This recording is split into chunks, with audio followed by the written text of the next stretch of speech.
So we're about 2/3 of the way through our road trip, and last night our hotel room was right there in the back of our Model Y. Let's take a look.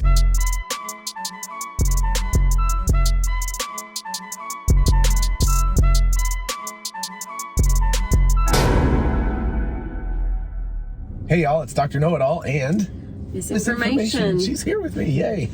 Doing a road trip together. So yesterday we left very early from Athens, Georgia, and stopped at a Love's truck stop in Channelview, Texas, which is right outside of Houston. Sorry for the gravelly voice between it being the morning and the fact that we did karaoke for about 3 hours in the car yesterday. Yeah. By the way, karaoke, major, like that's really awesome. Had a lot of fun. And anyway, so we wanted to kind of review camp mode and sleeping in the Model Y and the pros and cons and all that stuff. Apologies, there's a little bit of a whine in the background because we are charging right now. So we've got 20 minutes left, so this video will definitely be less than 20 minutes. So now let's take a look at some of the lovely information that Misinformation shot. Oh, that's great. I like that. Anyway, that you shot last night of like blowing up the mattress and putting it all together and, you know, going to sleep and all of that stuff. And then we'll come back for a quick analysis of everything.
That's not Taylor Swift, babe. Just keep doing what you do.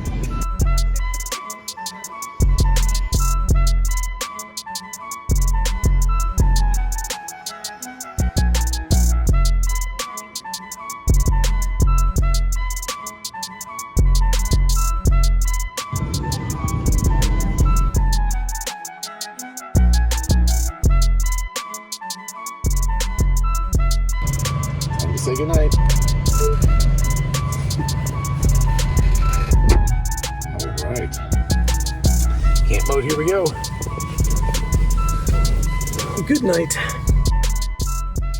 Okay, it's the next morning. Got a little bit of fog. Condensation on the windows. I think it's just because it got cool enough that... We survived. We got a visitor over there. Oh, yeah, we did. We got a visitor over here. That guy's inside of his car is really condensed. Where are your feet, John? So mine are not even touching the bottom. Are yours touching the back? Yeah, they touch the back. Just barely. I'm 5'10", by the way. If you were much over 6 feet, it would be pretty difficult to... Oh, gosh. I gotta look great. Fantastic at this time of the morning. Oh, the first time I've ever seen you. I'm a little embarrassed. I think this was great. Well, I mean, it's inexpensive. It's kind of like camping. It's fun. Yeah, no, it was great. I mean, we really wanted to get back on the road quick. We stopped for how many hours? About 6, I guess. Yeah. We got about 6 hours of sleep, so it was a little longer than that. So that beats the heck out of paying $150 for a hotel. And I think we used, what did we use, 30 miles maybe? I feel like the both of us in here together is pretty comfortable. Yeah, it's nice. Like I said, if you were a really big person, it would not work so well with this mattress. I got the sneezes. The mattress is actually very, very comfortable. I like it a lot. Yeah, you should put a link to it in the video. Yep, for sure. Yeah, so it's just, it works great. This would be really nice for camping and stuff. It does use, I think it used about 30 miles of range. I have to check the exact numbers, but that was approximately right. So it's not for free that you get the stuff, but it blows, nice cold air, and it's very comfortable, and it never gets too hot or cold. And we've only got 5 miles to go to the next supercharger, so the first thing we'll do is get some coffee. We just put our luggage up there. Yeah. Seat. We'll have to switch the luggage back to the back, but we'll get some coffee, get on the road, go charge up for 20 or 30 minutes or however much it tells us to, and continue on our way. Start again. Day number 2, 7 more hours to go. Oh my gosh. Long road trip. Okay, you ready to get out of here? Let's go. Okay. So it has a very futuristic way it even opens the door. True that. Good morning, Texas. Good morning, Texas. All right, so we're back and it's the morning again. Wow, it's nothing like circular time. So as you could see, it was really easy to blow up the mattress. The mattress that we bought from Amazon, and there's a lot of choices, but anyway, we'll put a link to the one that we bought in the description if you're interested. But anyway, it has the blower that comes with it and everything, so you just plug it in. There's a 12-volt plug in the back of the Model Y. Plug it in, the little blower thing works, and it goes shh, and so even with me by myself, with you filming, it took what, 12 minutes? Yeah, I filmed. I think the last time we did it, just with me helping, hold things in place, it took a lot less time. But, yeah. So, but even if you're traveling by yourself, it's very quick, and you can actually, it's kind of like in halves. So if you were single and you didn't feel like blowing up the whole bed, you could just blow up half of it and sleep on that. So that would work really well. Yeah. So some I was thoughts. very happy with it too. Yeah, it feels super comfortable. I mean, it's really nice, actually. And it fits the Model Y. Like, it actually has like little wings and stuff that fit into all the places. So it's not like you're like rolling off in the middle of the night onto like a hard surface or something. Yeah. So thoughts, it's really nice. Camp mode works great.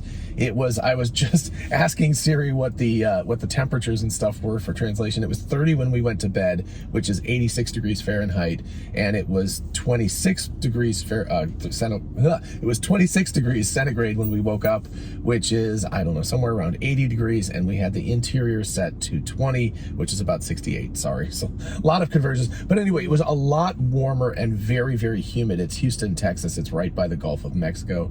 Super humid. So, if it wasn't doing the right thing in camp mode, it would have become incredibly it would have been gross sleeping in there. In fact, you were just saying that the options were so whenever we got up this morning, there were obviously lots more people who had joined us throughout the night, and I realized that and this is probably the way it is everywhere like that, but I don't sleep in the car much, so I don't know, but people either had to leave their windows rolled down or crack them, or they just ran their vehicles all night. Right. And so I was just thinking about how this really is kind of a game changer. I was leaving the bathroom this morning, and I was walking out, and I was like, this isn't bad at all. Everybody should camp in their car. And I was like, wait a minute. I had a little bit different experience than what the typical most people do. Yeah. So speaking of that, one of the things we want to talk about is the place to stay. If you're doing a road trip, there are a few choices, and please check local things. And if you're curious, make sure you ask the management if things are okay. We stay at a 24-hour truck stop. I mean, we just look for like Love's on the way, because Love's 24-hour truck stops where they park the trucks and you can see the truckers sleeping at night. We know that they are amenable to people sleeping overnight. And if you have a question, you just go in and ask the people working and say, like, where can you park and stay overnight? It's usually pretty obvious. It's close to where the trucks are, and there's usually other cars parked there as well. Yeah, as a matter of fact, they have a sign that says no unattended parking. Right. So right. As long as you stay in your vehicle, you're good. Yeah. Because it says if it's unattended, they'll tow it. And I was like, well, it'd be kind of hard to tow it without you noticing that. So anyway, so definitely check about that. Another option besides 24-hour truck stops, Walmart apparently company that lets you stay overnight in the back part of their, don't park like right up next to the door, but in the back part of their parking lot they do. And then Bureau of Land Management, there's a lot of places in the United States that are called BLM or Bureau of Land Management, and those are just, they have zero amenities. Like, it's just land. So you drive up there and, you know, you park your car, you could, you know, pitch a tent if you want to, or just sleep in the car. So those are really lovely places, but they have zero amenities. The advantage of the truck stop is it's right off the highway.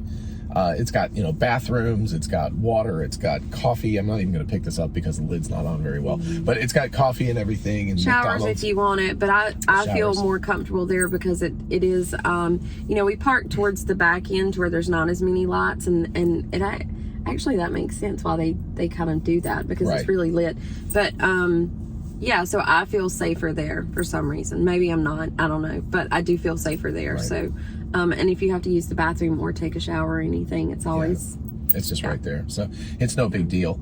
So yeah, one thing that we don't have that we could get, they also sell that. I'll find a link for this and put it in the description as well if you're interested, but you can get a thing with like a kind of surround screen. So if you're a little more privacy, the one big problem of course is there's a lot of lights at a truck stop, so I don't even care about the privacy, but just having something blocking some of the lights would be nice. It's not bad, you know. We crashed, I think we got there about 12:15, went to bed about 12:30 and woke up at 6:30, so you know, 6 hours. It's not like that big a deal. So again, advantages are, of course, you're not having to purchase a hotel room, which is going to be well over $100, most places at least. You're not having to spend the time booking the room, checking into the room, checking out of the room, you know, etc. I guess if you really, really are enamored of a shower, you can always do that at a truck stop too. They have that, it's available. So, you know, all of the basic amenities that you have are there. Clearly you can camp in here for a long period of time if you want to.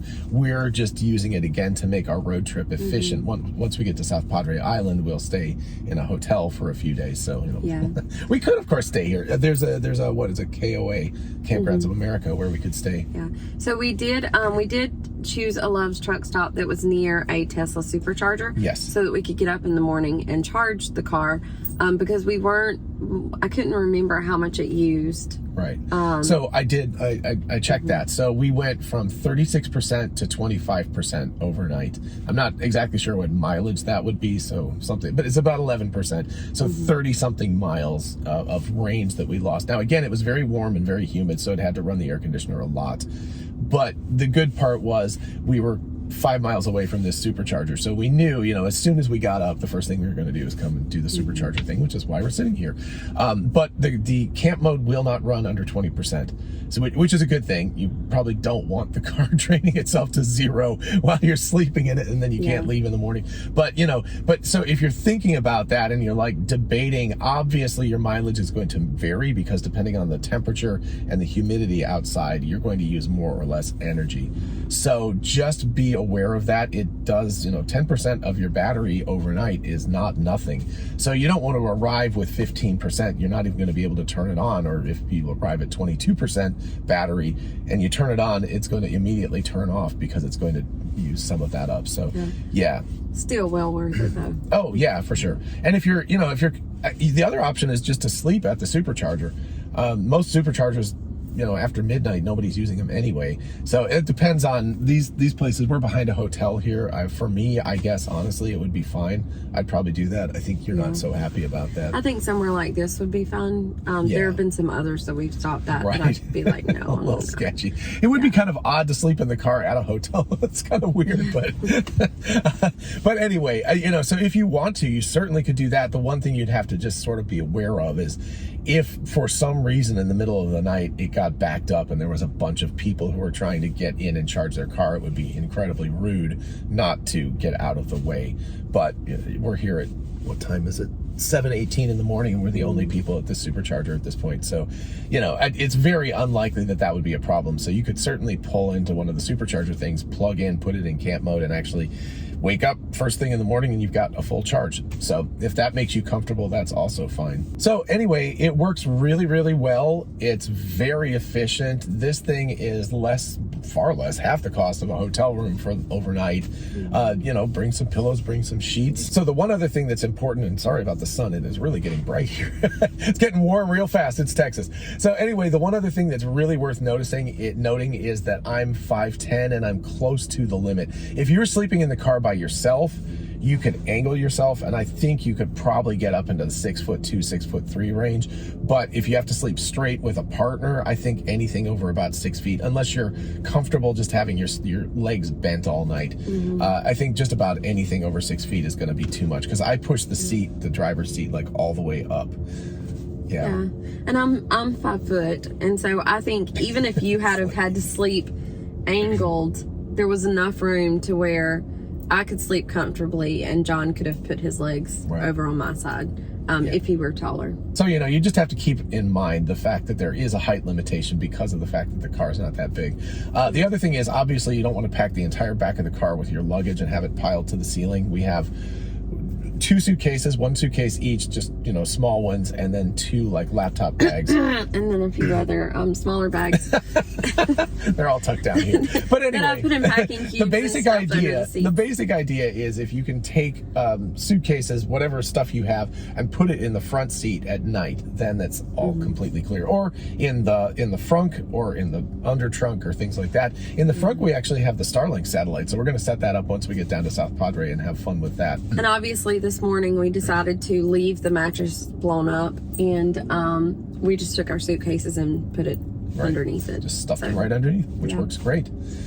All right, so anyway, that's a quick sort of review of how this all works. Hopefully this is helpful if you're considering a road trip or even going camping with the car, because, you know, the other option, of course, is not to use this as part of a road trip, but to go to a nice campground, a nice destination, and, you know, just hang out. But the one thing you have to be aware of is the fact that it will burn battery if the weather is substantially different than what you like to sleep at. So either colder or warmer. So it will use battery up, so you have to pay attention to that. All right, anything else?